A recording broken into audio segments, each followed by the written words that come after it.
Olá, eu sou Ricardo Schweitzer, analista da Nord Research. Eu vim aqui hoje para falar com vocês a respeito de um assunto que ganhou muito destaque ao longo das últimas semanas e que tem muito a ver com a dinâmica que o mercado brasileiro acabou adquirindo ao longo do ano de 2019. Eu estou falando de IPOs. O ano de 2019 marcou uma espécie de renascimento do mercado de IPOs no Brasil após aí alguns anos um tanto fracos. Mas especificamente neste ano, uma novidade acabou sendo introduzida no mercado brasileiro, que é o lock-up na oferta para pessoa física. É sobre isso que eu vou falar hoje. Mas antes da gente abordar esse assunto, aproveita para já curtir o nosso vídeo, compartilhar. Se você não está inscrito no nosso canal, inscreva-se, clica no sininho para receber notificações sempre que a gente publicar conteúdos novos. Basicamente, como funciona um processo de IPO, um processo de abertura de capital de uma empresa? Um conjunto de bancos de investimento é contratado pela companhia e passa a abordar, investidores institucionais potencialmente interessados na oferta. Com base naquilo, acabam formatando a oferta de uma maneira que pareça compatível com o que o público investidor estaria disposto a participar, a investir. E feito isso, então, é lançada a oferta do ponto de vista formal.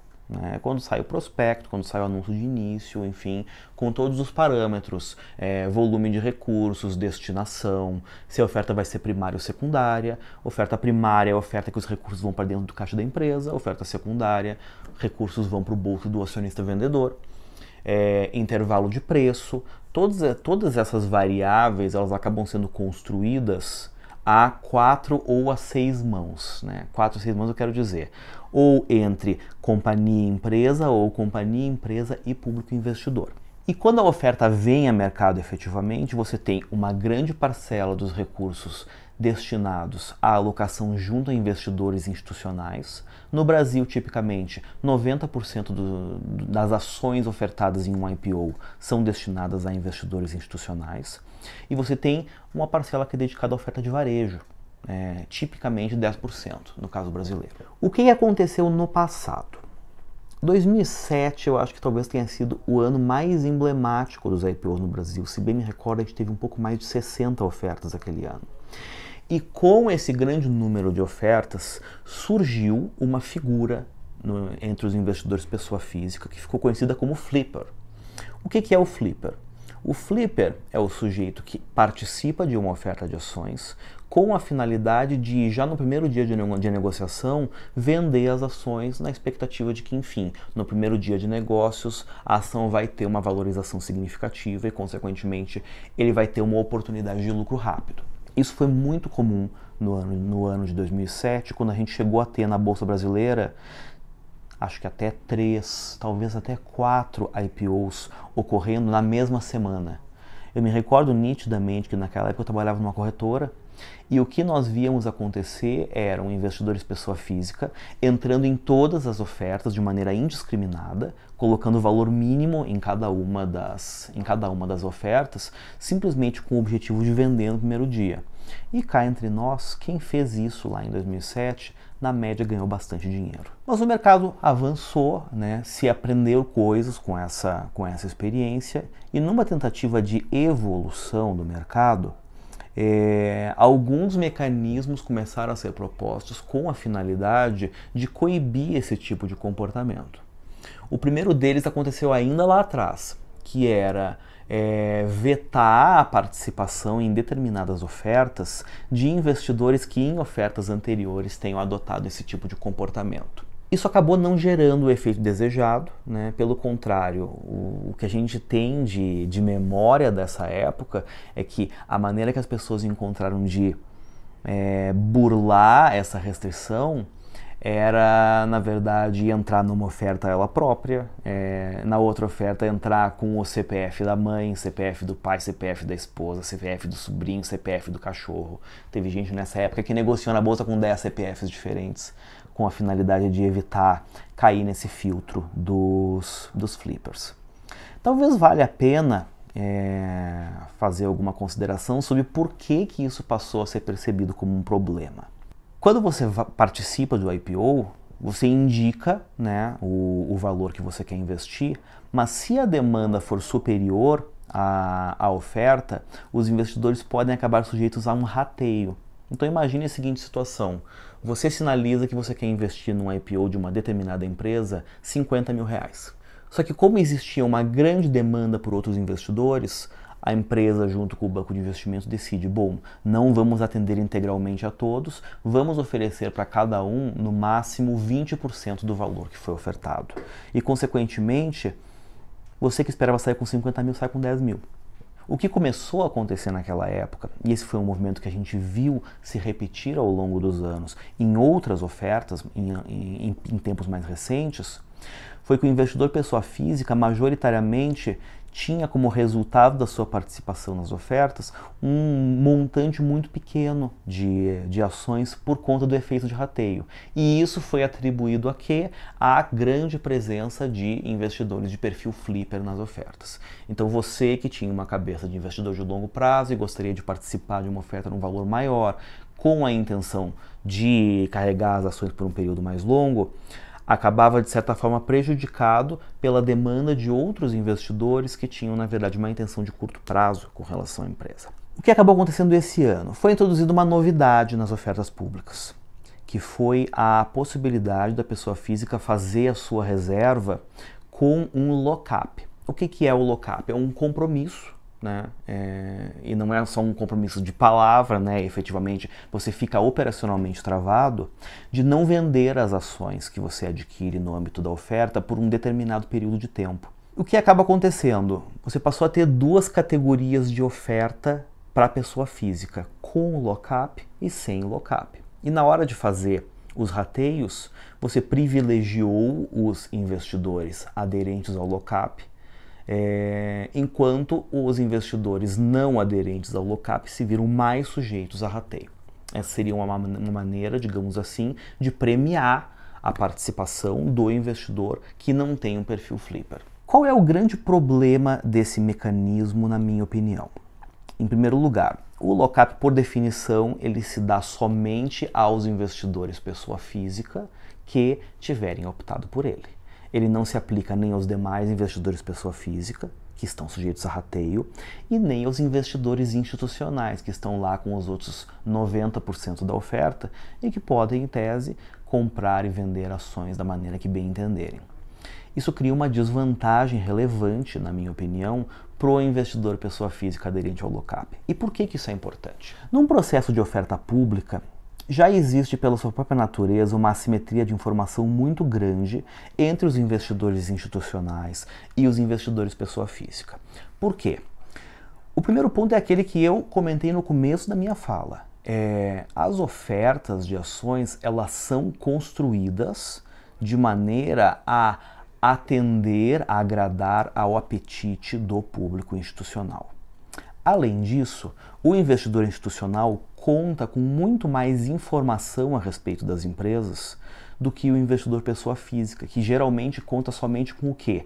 Com o prospecto, né? Com a documentação que a empresa apresenta ao mercado e, evidentemente, aos relatórios de análise, né? Quando as casas de análise fazem relatórios a respeito das ofertas.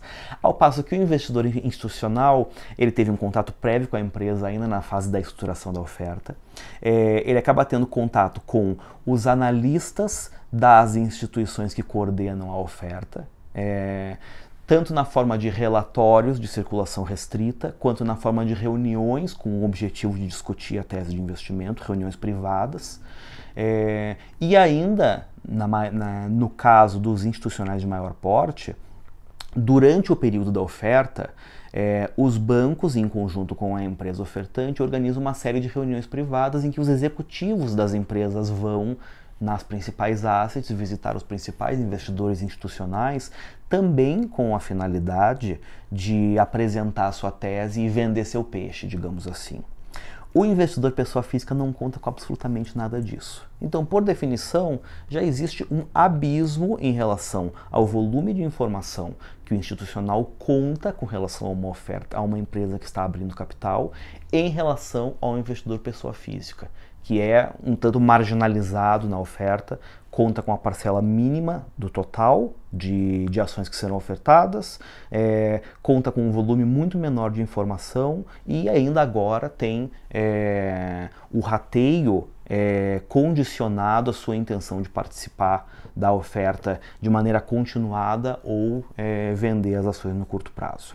E aí surge um grande problema, que é o seguinte: mesmo considerando o volume de informações que é oferecido, mesmo ao investidor institucional, o fato concreto é que, quando uma empresa está vindo ao mercado pela primeira vez, o volume de informação que você conta dessa empresa, ele é muito menor do que o volume de informação que você conta em relação a uma empresa que já está aberto, já tem seu capital aberto há muito mais tempo, você acompanha, você entende, você já teve diversas oportunidades de interagir com a companhia e entender como ela efetivamente funciona. O que é apresentado para você no IPO é a melhor versão possível da empresa, né? Não raro, muito bem trabalhada, junto os bancos de investimento que participam da oferta e a própria companhia. Você trabalha para melhorar os resultados da empresa, você enfeita a noiva para então conseguir fazer a venda. E o que pode acontecer, e já aconteceu em diversas ocasiões na história do mercado, é que depois que a empresa abre o capital e começa a mostrar os seus resultados, você acaba descobrindo que a história não era tão bonita quanto foi vendida para você durante o IPO. E aí, se você tiver participado de uma oferta com lock-up, você se depara com uma grande dificuldade, que é, durante um determinado período, você não pode vender as ações. E isso pode se traduzir em prejuízo relevante. Isso aconteceu neste ano de 2019 em um caso concreto. Eu me refiro à oferta do banco BMG. Não vou emitir aqui opinião a respeito da oferta, mas vou narrar os fatos.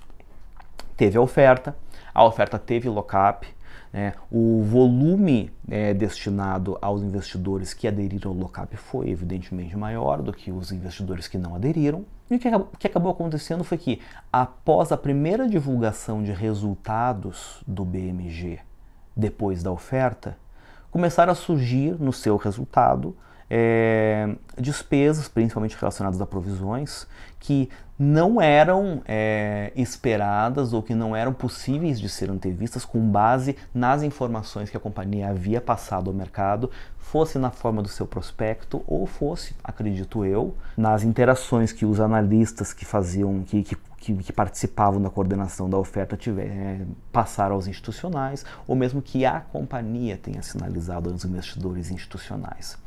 E o resultado prático disso é que as ações vêm, principalmente pós-resultado, apresentando expressiva desvalorização. Desde o IPO, as ações do BMG caem aproximadamente 30%.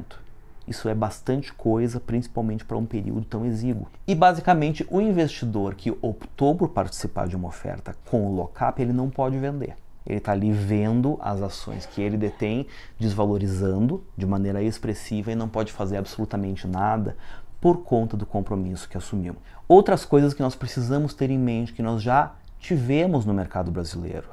A gente pode ter companhias enfrentando dificuldades efetivamente que não tenham sido previstas, desastres que afetam suas operações, algum tipo de mudança regulamentar que afete de maneira substancial o seu modelo de negócio e que, consequentemente, enseje uma reavaliação do modelo como um todo. E, em alguns casos, a gente teve coisas mais sérias. A gente já teve caso de fraude, a gente já teve caso de executivo-chave da companhia preso, e essas coisas, evidentemente, afetam a tese de investimento. Quando o investidor se põe em uma situação em que ele abre mão da possibilidade de dar liquidez às suas ações, ele fica extremamente vulnerável nos cenários em que acontece alguma coisa com a companhia que ou não era prevista ou que decorria de informações que ele não teve acesso durante o processo da oferta por conta das próprias deficiências do processo de oferta. E é muito por conta disso que, na minha opinião, no meu entendimento, não é uma boa ideia participar de oferta com lock-up. Acredito eu que a imposição desse tipo de mecanismo nas ofertas no Brasil, por mais que em teoria, decorra de intenções extremamente nobres, acaba sendo um remédio que deixa o paciente mais doente. Eu entendo os argumentos daqueles que apontam que a participação dos flippers na oferta de varejo acaba prejudicando aos investidores que participam dos IPOs com uma cabeça de longo prazo, mas entendo que o remédio ele é inadequado à medida que expõe os investidores a riscos relacionados à liquidez que colocam numa posição ainda mais desfavorável do que a própria posição desfavorável que a pessoa física já tem de largada numa oferta de ações. Por conta disso, eu recomendo fortemente a você, se você está avaliando, se você está assistindo esse vídeo porque você está avaliando uma oferta que tenha a opção de lock-up, eu realmente convido você a analisar com muito carinho, com muita serenidade, a possibilidade de participar do lock-up ou não.